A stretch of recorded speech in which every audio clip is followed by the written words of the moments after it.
Assalamualaikum warahmatullahi wabarakatuh. Balik lagi di Wakku Channel. Apa kabar abang-abangku semuanya? Semoga kalian sehat selalu dan selalu dalam lindungan Allah Subhanahu wa taala dimanapun kalian berada. Yang pastinya untuk abang-abangku semua dimanapun kalian berada, tetap selalu semangat, tetap selalu jaga kesehatan dan utamakan jaga keselamatan kalian di saat ngebit. Tetap patuhi lalu lintas dan selalu bersemangat. Oke, dalam video kali ini saya akan menjelaskan dan menyampaikan informasi yang valid. Ingat ya, informasi yang valid karena saya selalu menyampaikan informasi-informasi yang valid dari sumbernya langsung dari Gojek. Saya nggak mau menjerumuskannya dari Gojek ke jalan yang salah ataupun menginformasikan informasi yang nggak jelas dari sumbernya. Nah, di kali ini saya menyampaikan paparan informasi langsung dari Bapak Gede Manggala selaku orang dari Gojek, yaitu dari tingkatan nomor 3. Ya mungkin kalian tahu semuanya, ataupun mungkin yang nggak tahu bisa searching di Google ya, siapa Bapak Gede Manggala ya. Kalau menurut saya sih beliau adalah tingkatan ketiga dari yang pertama CEO Gojek, yaitu Kevin Alwi, yaitu Catherine, kalau nggak salah, terus baru Bapak Gede Manggala. Di sini mungkin agak durasinya agak panjang memang, karena memang ada pertanyaan-pertanyaan driver yang langsung dijawab oleh beliau dan timnya. Nah, jadi seperti ini, Bapak Gede Manggala dan timnya itu melakukan on the road ya, dari beberapa kota daerah yang pastinya kota-kota yang dikunjungi. Di situ memang ada kantor operasionalnya ya, mungkin yang satelit, yang kantor masih dipantau dengan satelit itu jadi kunjungin ya. Nah, jadi kemarin berkesempatan untuk di Medan dikunjungin, dan itu tongkrongannya itu di base camp shelter PDGI. Wow, ini keren itu PDGI ya, ditempatkan di PDGI. Nah, jadi driver yang mengikuti kopdar offline ini itu berjumlah kurang lebih 25 orang yang diambil sebagian dari PDGI dan sebagian dari tim izin PKM Call, termasuk saya, dan juga dari driver lapangan yang memang driver tersebut memang orang-orangnya yang selalu mengkritik namun membangun, memberi masukan dengan menyertakan bukti dan fakta. Jadi untuk kalian semuanya disimak terus, jangan skip ya.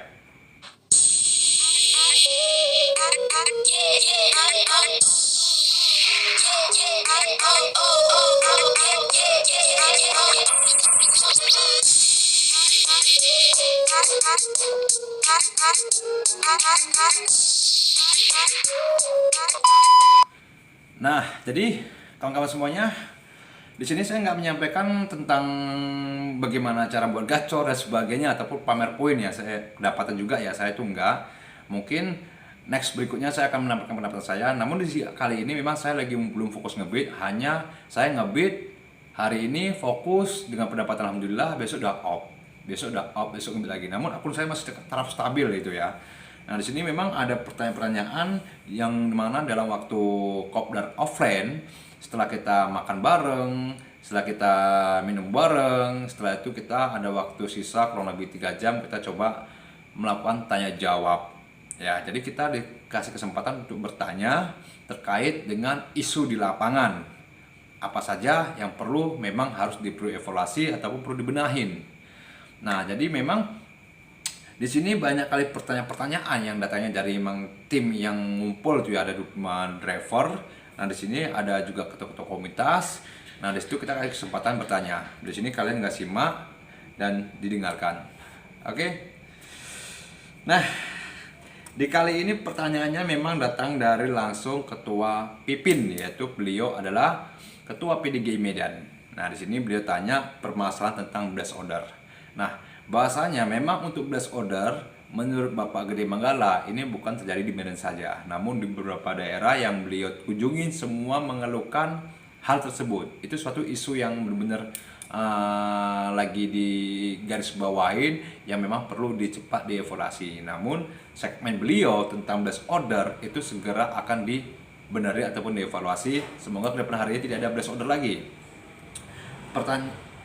Pertanyaannya itu, sampai kapan blast order hingga kini, dari dulu hingga kini sampai sekarang belum ada terrealisasi ataupun tidak ada perubahan. Driver bisa menjemput dari jarak penjemputan 2 km bahkan lebih. Ini terjadi untuk siang hari. Bahkan kalau malam ataupun di kala hujan itu blast ordernya lebih parah dari itu. Nah, sebenarnya untuk blast order ini ya, saya amatin dari sebelum program reward ini, sebelum terjadi seperti ini, sudah lama dulu ya, waktu dikala masih skema 3-4 itu kalau namanya hujan emang ngeblast, namun driver masih mau ngejar poin karena mungkin karena ada bonus yang ditambah walaupun jauh bakal dikejar.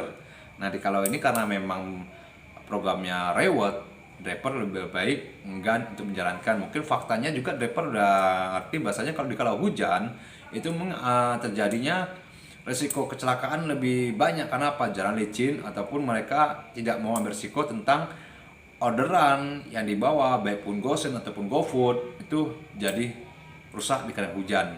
Atau juga pemain goret mungkin karena keterbatasan mantel ya tidak ada ya, mungkin lebih baik off, mungkin seperti itu. Nah jadi ini jawaban dari Pak Manggala terkait hal ini.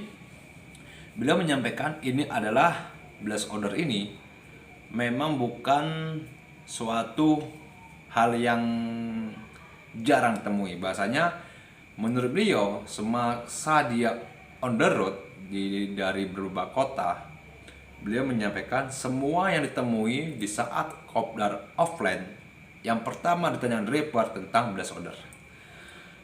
Jadi faktanya memang demikian. Beliau juga mengakui bahasanya blast order itu lagi gencar dibicarakan di semua driver baik di media sosial maupun Facebook. Dan beliau juga menyiasatikan bahasanya ini PR yang harus segera dilakukan. Dan juga mereka menyarankan pada tim rombongannya yang tim terkait juga untuk mencatat hal ini. Setelah kita selesai ini, kita balik ke Jakarta, segera untuk tim terkait untuk membereskan permasalahan ini. Itu pesan beliau, itu janji beliau. Nah semoga untuk kedepan harinya mengenai blast order ini segera terrealisasi dan tidak ada lagi blast yang penjemputannya lebih parah dari sekarang ini. Itu yang pertama pertanyaannya. Dan juga beliau juga menanyakan tentang di kala siang hari, di kala hujan ataupun di malam hari di kala hujan, apakah driver ada yang ngebit? Jadi memang itu ada banyak pertanyaan yang kita saling tukar tanya ya. Kita menanyakan, beliau juga menanyakan. Nah situ beliau bertanya apakah di kala hujan driver ada yang mengebit ataupun di kala hujan malam driver yang ngebit. Karena terjadinya blast itu bila mana orderan itu tercancel, sekali masuk tercancel, terbuang, itu bakal makin dinamisnya semakin meluas. Jadi yang mungkin nggak harusnya driver terdekat dikasih, bisa jadi karena dibuang bisa melompat jauh. Itu faktornya. Ya mungkin ya karena namanya hujan, driver pasti pada off, dan juga customer ada yang butuh. Karena customer pesan GoFood kemungkinan di saat kala butuh ataupun memang lagi pengen banget maka pesan order GoFood di kala hujan. Sebenarnya memang nggak ada niat, tapi karena butuh seperti itu. Dan juga mungkin orang berpergian di kala hujan karena memang butuh, dia mau pergi maka dia berangkat harus segera. Ya seharusnya mungkin dia si customer bisa pesan GoCar. Nah ada menjawab bahasanya memang di kala hujan sekarang ini driver lebih enggan tidak aktifkan aplikasi. Di saat mendengarkan informasi hujan, driver bersiasat segera untuk mematikan aplikasi di orderan terakhir yang dia bawa. Nah, jadi ini jawaban dari beliau bahasanya ini adalah PR yang segera akan direalisasi. Beliau juga bertanggung jawab, dia segera untuk direalisasi ya. Itu yang pertama. Untuk yang kedua tuh dari ketua GSPM yaitu Bang Iskandar Siregar ya. Ini asal orang Batak, ini orang Medan nih. Ya. Ini pertanyaannya seperti ini. Offbeat 3 hari dikarenakan sakit. Nah, jadi momo menakutkan bagi driver. Sebenarnya driver ingin terus selalu ngebeat. Mungkin offbeat karena ada keperluan ataupun karena sakit. Nah, pas di skala keperluan atau memang sakit, ini terjadi efek pada akun. Itu pertanyaannya. Tolong dijelasin. Nah, di sini dijawab langsung oleh Pak Manggala bahasanya di mana driver offbeat 3 hari sakit, ya memang semua driver, semua manusia nggak mau namanya sakit. Namun di sini karena memang musibah, sakit itu musibah ataupun untuk menghapuskan amalan berdosa ya. Itu di saat 3 hari dia driver tersebut sakit ataupun ada keperluan, jumlah penerimaan order yang diselesaikan itu menurun, sedangkan driver lain semakin meningkat. Sedangkan sistem ini memang sistem kompetisi yang sangat ketat. Semua emang di orderan membagi order itu karena memang terkait dengan rating, jumlah pencarian order, dan performa. Nah, di kala itu si kawan ini libur 3 hari dan driver lainnya masih on beat. Jadi mereka agak menurun. Walaupun memang performanya 100, rating bagus, namun mereka yang masih on beat makin meningkat. Sedangkan performa itu waktu kita sehari tak ngebit aja satu orderan aja, performa 100. Satu orderan saja dikasih bintang, performa bagus. Ya, ingat. Bagaimana kalau mereka yang terus mendapat orderan terus kasih bintang 5, semakin banyak orderan makin meningkat terus. Nah, itu mungkin bisa jadi masukan buat kalian semua yang paling gagu dan segera dievaluasi ataupun dipahami hal ini. Nah, bagi saya sendiri juga saya menjawab mengenai hal ini. Saya menjawab juga, izin menjawab bahasanya saya driver yang kesehariannya itu ngebitnya itu di kali hari ini ngebit, besok enggak, besok ngebit, bahkan seminggu off. Namun akun saya masih stabil. Nah, jadi saya sarankan juga jikalau akun kita setelah 3 hari kita off bit, terus kita ngebit lagi, setelah 3 hari ya, mungkin ada keperluan atau sakit ya, kita ngambil lagi, otomatis mungkin akun kita akan ngedrop ataupun terjadi delay. Caranya, kalau memang kita main di spot awal di mana kita main jadi menurun, kita pindah. Itu khusus untuk main GoFood. Kan saya sudah jelaskan di video sebelumnya, untuk pemain GoFood minimal ada 3 spot ya. Kalian bisa cari, kalian dengarkan ya langsung ya. Nggak perlu saya jelaskan lagi sini. Kalau untuk main GoRed, GoSend itu tidak masalah. Saya bilang itu. Namun si beliau juga menjelasin memang kadang ada hal terjadi seperti ini, ada juga yang enggak.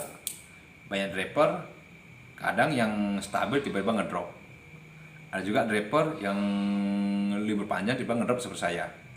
Nah, jadi seperti ini kita kembali lagi dari pokok pertama, yaitu sistem reward. Sistem reward ini adalah sistem apresiasi. Ya.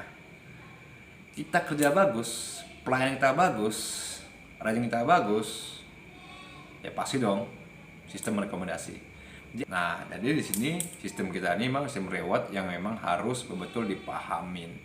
Nah, ini yang ketiga, pertanyaan langsung dari saya sendiri mengenai tingkat cancel order yang diberlakukan di cancel oleh sistem saat kita melaporkan. Nah, jadi memang ada cancelan yang langsung di cancel oleh sistem customer saat membatalkan, ada juga driver yang menolak order. Dan ada juga saat kita mendapat orderan, ternyata itu fiktif, kita lapor call center, namun saat di cancel, performa kita menurun.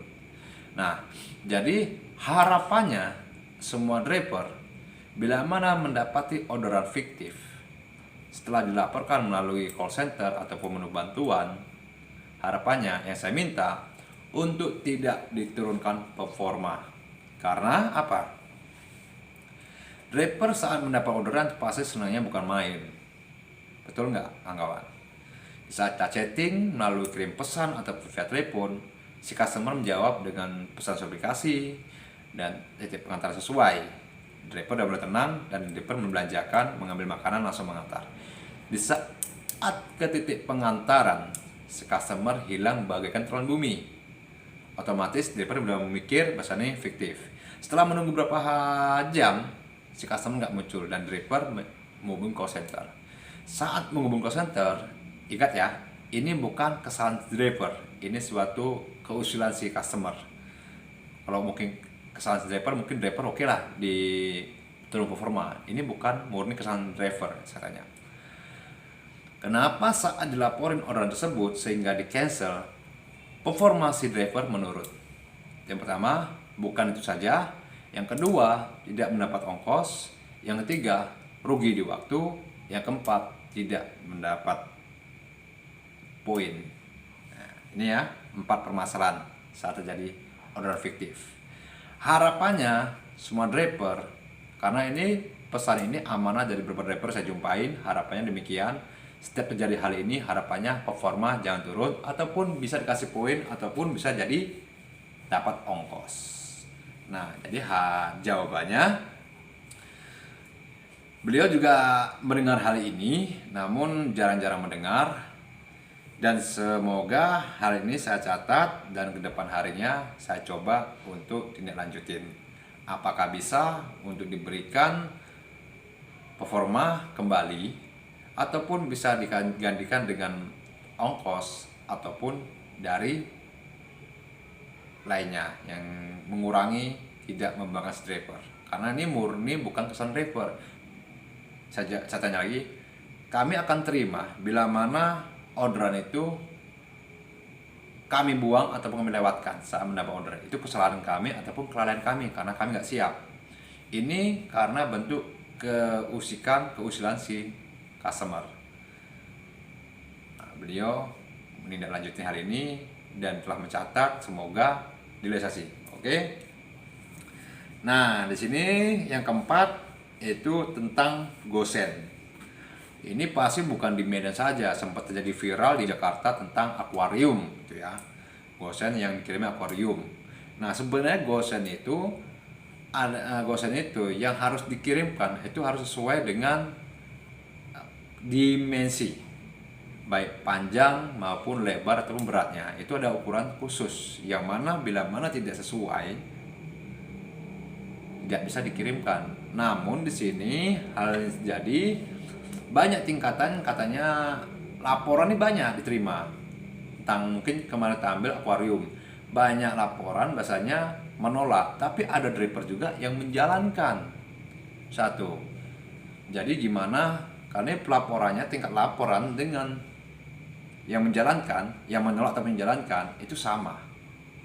Nah, sekali ditindaklanjutin memang itu benar, ukurannya tidak sesuai, dicek, diinvestigasi benar, dan akhirnya akuarium itu nggak bisa ngirim lagi kan. Dan ini sekarang terjadi lagi masalah di website Tokopedia. Kerap kali orderannya itu melebihi dari diameter ataupun dimensi yang dipesan ataupun dikirimkan. Nah, hal ini meningkati hal ini bahasanya beliau juga menyatakan bahasanya ini juga tindakan serius yang bakal siap ditindaklanjutin.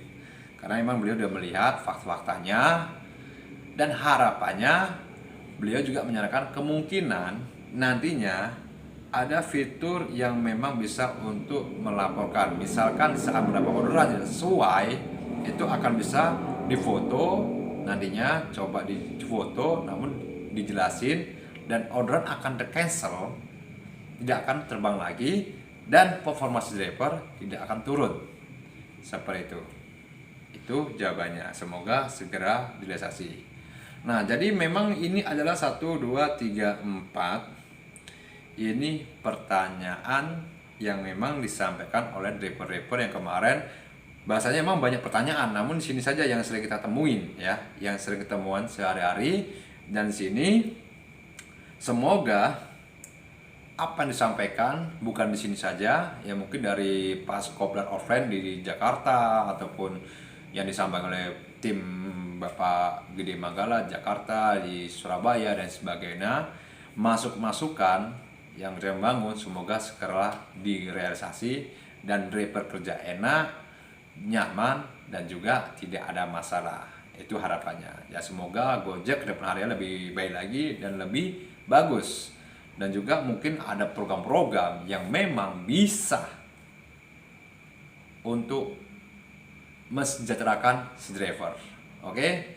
Dan next video sebelumnya masih ada 2 yang harus saya jelaskan. Mungkin kalian ini penasaran. Ini terkait skema lama. Ini saya akan jelasin lagi ya.